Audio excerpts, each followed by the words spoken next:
is Donald Trump is a great campaigner within the American right. And he will absolutely be the nominee. There is no one who can challenge him because there are so many people who are his staunch supporters who will vote for him in the primaries no matter who else is in and no matter what Donald Trump does. So he's a lock to be the candidate. So is Biden. Biden is an incumbent president. They're not going to let Bernie Sanders run as a Democrat again, and the Democratic Party has already closed ranks to prevent a primary fight from even happening. Oh, wow, he's a complete fuckwit. No, he's not a serious candidate. And although, honestly, it is refreshing to see somebody who basically is from the American far right running as if he was from the American far left. But, we're talking political horseshoes now. Okay, so it's going to be these two guys. What we saw in the midterm elections last November was that independents showed up in numbers, which is something they don't normally do. Normally, independents only show up for the big elections, not the off years, but they showed up in numbers. And in exit polling, they indicated by very strong margins that they strongly disapproved of the economic management of the Biden administration. They thought it was hurting them personally. And yet they voted for Democrats by huge margins. If you're an independent in the United States, the only way that you can influence the political process is to show up for the general election. Donald Trump is trying to make the general election not matter. So independents have already decided that even if it's not in their own economic interests, it is in their political survival interests that they have to vote against Donald Trump and anyone that he supports. You do that on a national scale in a general election, you're looking at a massive defeat for the Republicans. Well, we're going through a political transition, and it takes a decade, and we're just not through it yet. We'll get through it. The factions are moving around. We will have a different Democratic and Republican parties a few years from now that will be a little bit more sane. But we're in the churn right now, and that's always ugly. No, the deals that are beyond the dollar are extraordinarily limited. So let's see, what's the best way to attack this? If you're going to be a global currency, like a real global currency, you need to have a massive volume that circulates because you have to be able to lubricate global trade without your currency value changing a lot. So you both need a lot of the currency, you need to be a large economy, and you can't be a major economic player in trading. Because if you were, you would care what the value of the currency is, and you would change it day to day to serve your own interests. Right now, that's only the United States. The Europeans kind of removed themselves from the equation with the bailout packages back in the first decade of this century when they started confiscating insured bank deposits to pay for the bailouts. That was a bad call if you wanted to be a global currency. Understand politically why it was done, but it had an economic cost. The Japanese aren't interested at all. They tried back in the 80s and it hurt them badly. They will never do it again. The Brits, until they figure out what Brexit means, they're completely out of the equation. And that's everyone. Yes, the Chinese have a lot of currency, but it's all locked up within their own system because their first and foremost concern when it comes to finance is control of the domestic market. And every time they crack open their financial world a little bit, like €1 trillion equivalent floods out in just a few months. So we're actually nowhere near the high level in Chinese history for the percentage of their goods that are resolved in non-dollar terms. So there's a lot of talk. Action has been less. And if you look at some of the specifics that have been announced, you've got the Argentines saying that they're all in. Never look to Argentina for financial trends unless it's about truancy. We've got Bangladesh saying that they will pay for a nuclear reactor in rubles. The Bangladeshis can't pay for it because they don't have the money. This is the most corrupt country in Asia. They were never going to get the reactors in the first place. So saying that it's going to be paid for in rubles, whatever. The Russians and the Indians had a near public argument about how their respective currencies were worthless and neither of them wanted the other ones. So now all you've got left is Brazil saying, yeah, we'd love to have a multinational currency to support international trade, but this is a country that exports goods that are almost 95% purely dollar denominated, so they're just kind of raging against the reality. They have no ability to move it beyond. And then finally, if we did get another currency, who manages it?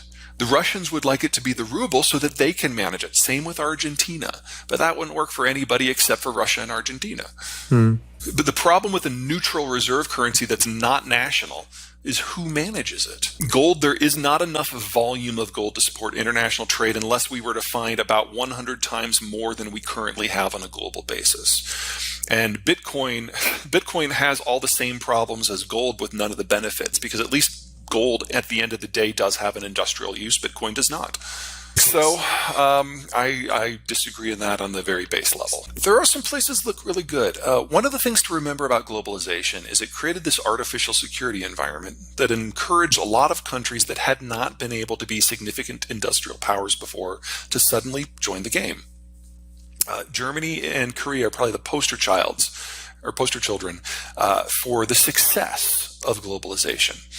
But if we go back to something a little bit more basic, where trade is more localized, where you have to have a decent security system that you can maintain yourself, or you have a neighbor that does it for you, break the world up.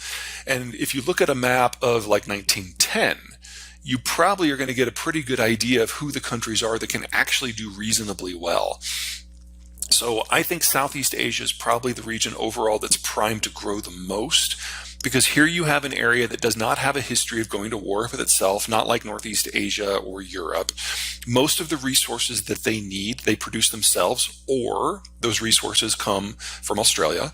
Most of these, or this region as a unit, can produce most of the food that it needs, and what it can't can come from Australia and New Zealand. And most of these countries have a reasonably positive relationship with the United States, both strategically and economically. So while I don't think the United States is going to be facing a war with the Chinese, I don't think they're that dumb, I can see some sort of mini globalized system that takes place in Southeast Asia, with the Americans being at least an adjunct part.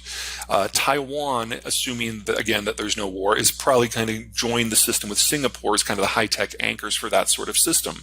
That's something that could work really well. I also think Mexico is in a pretty good spot. Now, the cartels are a problem. The drugs are a problem. That is not going away anytime soon. That is going to define the successes and the failures of the Mexican state and Mexican culture for decades to come. And that's an ugly story.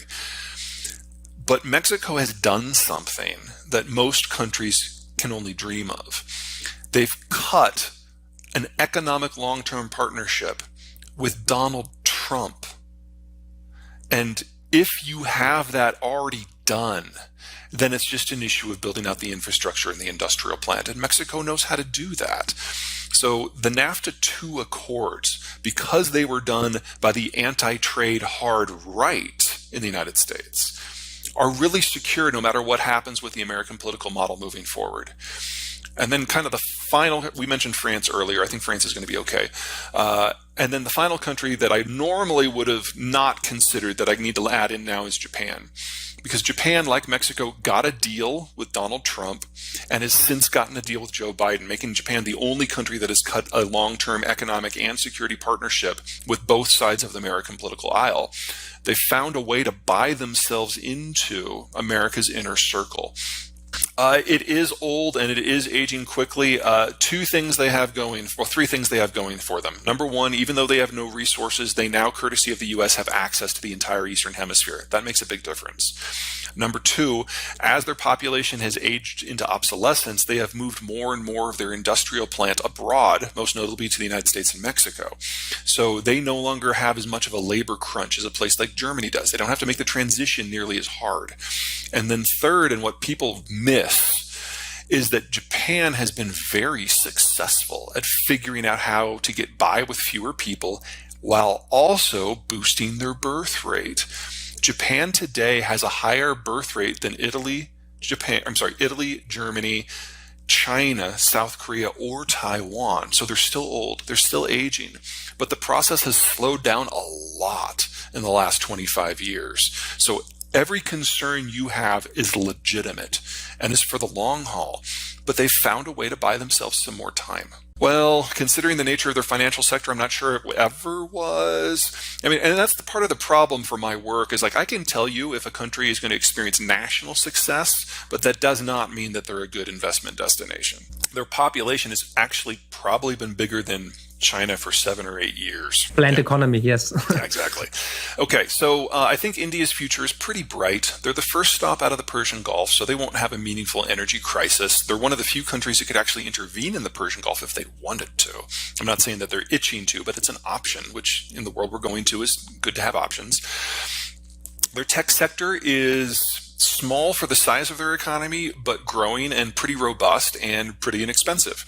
And they have more than enough energy processing to make sure that they're not going to face the sort of shocks in terms of supply for either manufacturing or agriculture that a lot of the rest of the world will.